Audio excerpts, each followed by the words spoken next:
Good evening. Welcome to another all-encompassing version of Diatribes from the voice of Doom. Now here's your all-knowing and all-wising sage voice of Doom.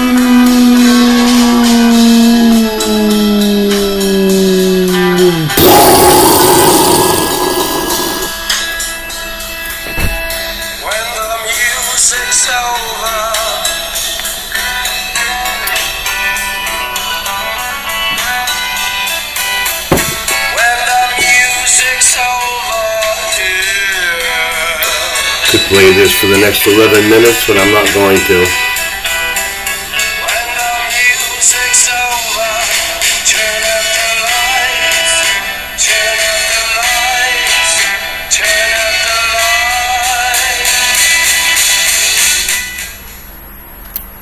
Good stuff. Applicable. I'm going to do another diatribe, which is off the top of my head more or less, but I wanted to get the microcosm updated with the macrocosm and an even bigger macrocosm, because I've been watching the news, and although the world hasn't completely blown up yet, I can see bad things coming. And everyone else can too. Now, first the microcosm. Okay.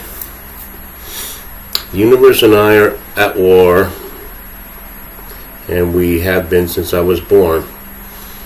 Now, the universe has given me many chances to redeem myself, and I have rebelled, because to redeem myself means to master my mind, and it's very difficult. Like, for one thing,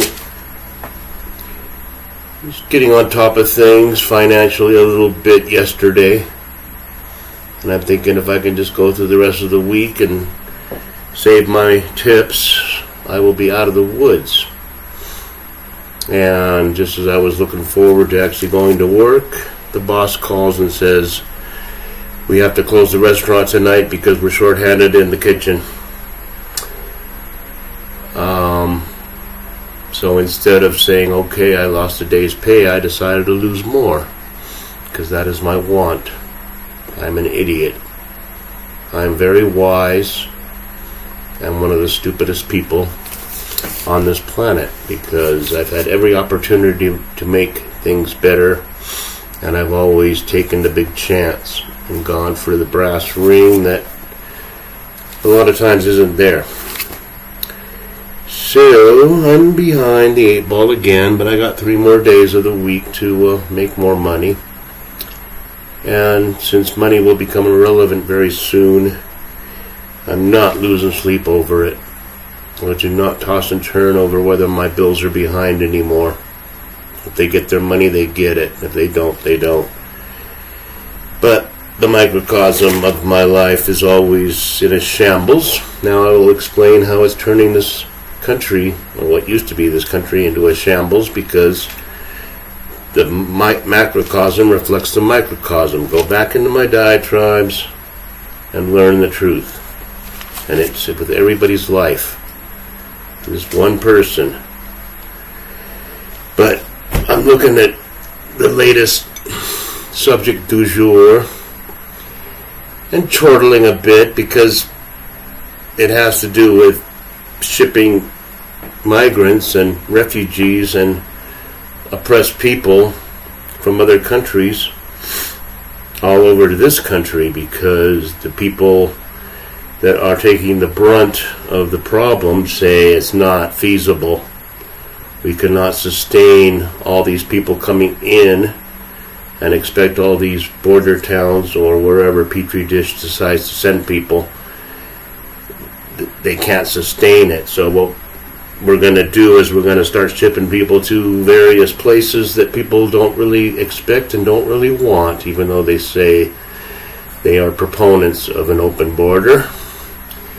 They're proponents of helping, and every refugee that comes in from any country at any time. So they're going to have to start putting their money where their mouth is. Now, let's go backwards a bit. When I heard a couple months ago that Governor Abbott of Texas and other people were going to start shipping people to wherever they want to, and they're going to ship them to D.C., ship them to New York, ship them here, ship them there, I thought it was a bit of a stunt. And I thought, yeah, if they do that, that will be interesting to see. It'll be fun to see. Well, things got a little more than I actually thought it would ever get. And now they're shipping people to Martha's Vineyard. They're shipping people to the Vice President's house. They're going to be shipping people to Pelosi's front door and just dropping them off. And I love every minute of it. I want to see anarchy. I want to see repercussions, and there will be. These compassionate people who say that America has to be the safe haven for every single person on this planet are going to get their fair share of it. So I'll let them deal with it as they see fit. I love every minute of it. But a few things occurred to me along those lines. First of all, the Civil War has started. It has to do with urbanites and suburbanites and exurbanites.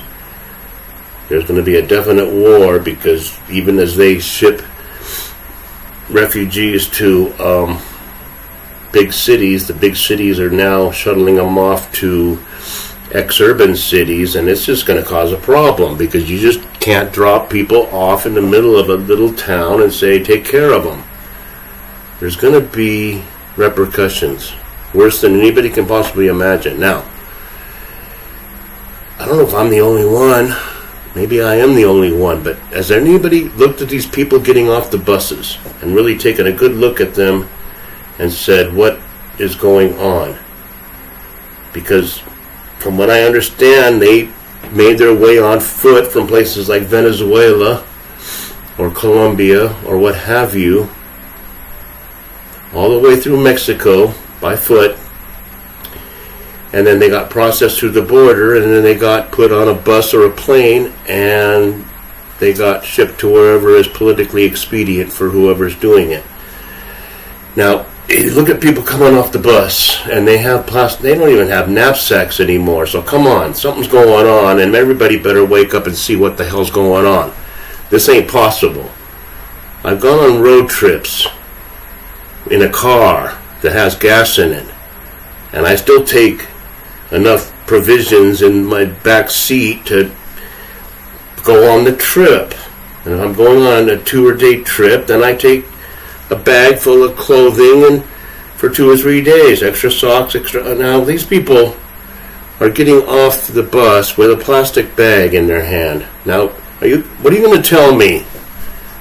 Now, is everybody going to wake up and start to think about what the hell's happening here? Because are you going to tell me that these people getting off the bus with their little plastic bag full of stuff they got from the last truck stop or from the snack shop in the airport before they got shipped off, that's all they got? What did they come here with? Now, come on. I'm getting kind of sick of this complacency where everybody's just looking at stuff going, I guess they're just greeting them as they get off the bus. They have a plastic bag in their hand. One guy has a pillow. He's got shorts on. He's got flip-flops. And you're saying he came all the way from damn frickin' Venezuela and walked through Mexico? I don't care if he walked or rode or was on the top of a railroad or on top of a train on the roof. I don't give a crap how he got to the border. These people, it's not like we see it. It can't be. Because they're getting off the buses with the damn frickin' plastic sack full of stuff. Some of them actually have knapsacks. And some of them have backpacks. But very few. And I'm wondering, just how did they get up here with nothing but a plastic bag of stuff? No change of clothing, no nothing. They got their kids with them, tagging along. We just walked up from Venezuela and walked up with my family to the border, and now we get on this bus and get shipped off to New York, or we they put us on a plane to Martha's Vineyard and we get off with our little plastic bag full of snacks. Now come on. How long are people going to just put up with accepting what we're seeing with our eyes and not saying, hey, wait a minute. Somebody that thinks they're a journalist, which there are none left, but if you think you're a journalist, go frickin' down to Venezuela and follow these people from beginning to end and see how the end ends up, that they're getting off a bus with a plastic bag full of frickin' jerky or Slim Jims. Come on. People are just going to ignore everything until we're done. Now, let's talk about being done some more and get into a bigger macrocosm. Because last year around this time, I wanted to get into this SCO, and it sounds boring, and I didn't really want to talk too much about it, but now it's not going to be that boring if people don't pay attention. Now, SCO is what the hell is it? Shanghai Cooperative Organization, something like that. Now, it's an alliance of Central Asian countries with China and Russia. These people, this organization represents the 5th largest economy in the world, 1/5 of the world population, and they have nothing to do with NATO. They are made up of China, Russia, India, Tajikistan, Kazakhstan, Uzbekistan, and Pakistan. Half of these people are at each other's throats. China and India have border disputes. Russia has no border disputes right now except with Japan. Pakistan and India have been at each other's throats for 100 years. And the rest, they're just stands, so whatever happens to them. They're in an alliance, and the 3 countries that are getting ready to join are Mongolia, Iran, and Belarus. Now, the Iranian mullahs and Russia and China are discussing things together. What they're discussing we really don't know, but I have a feeling I know. Everybody knows. They're saying to themselves, hey, if China, Russia, India, and Iran are all in kind of an economic alliance, what can we do about that? What can we do to forward our cause? What can we do to strengthen ourselves, since anyone with half a brain can see that what used to be the United States of whatever they are is dysfunctional and moribund, to use a few long words. They're no longer relevant. Just like Revelation intimated in the holiest of books, America will not be part of the big conflagration as far as having any influence, because we've lost it. We've lost it for the last almost 2 years for obvious reasons. And I get a little worried about these guys, because India and Russia and China together as an economic force can really put I won't say America, put this landmass into a precarious position through economic means.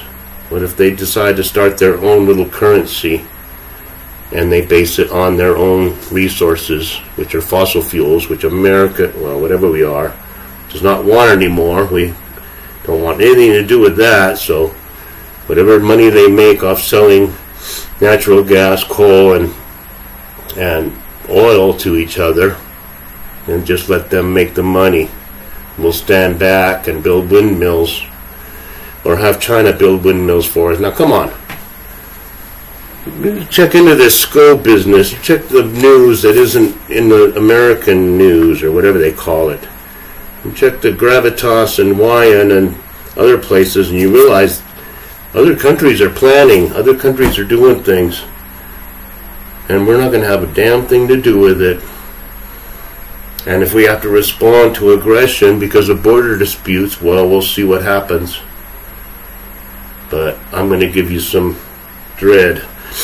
And the last dread is there's this rumor going around all over the internet about this September 24th business that this German diplomat let out that said something big's going to happen on September 24th. So that's something we can look forward to.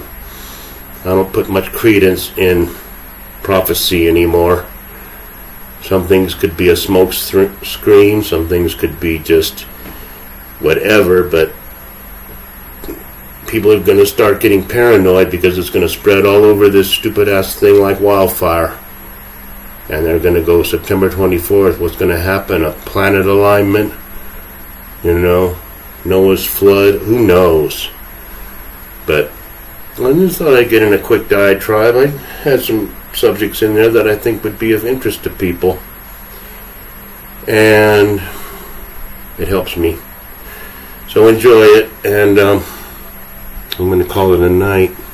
I already blew it enough. I gotta go to sleep and start all over again in the morning and try to do better. So good night and good news.